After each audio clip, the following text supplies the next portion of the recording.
بسم الله الرحمن الرحيم. فاذكروني أذكركم واشكروا لي ولا تكفرون. يا أيها الذين آمنوا استعينوا بالصبر والصلاة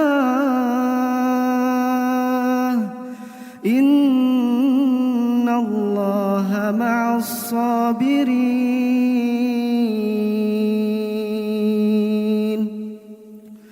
ولا تقولوا لمن يقتل في سبيل الله أموات بل أحياء ولكن لا تشعرون. ولنبلونكم بشيء من الخوف والجوع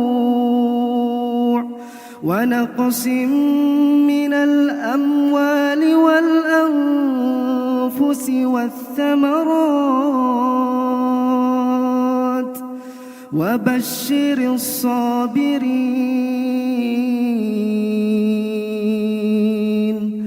الذين إذا أصابتهم مصيبة قالوا إنا لله وإنا إليه راجعون. أولئك عليهم صلوات من ربهم ورحمة وأولئك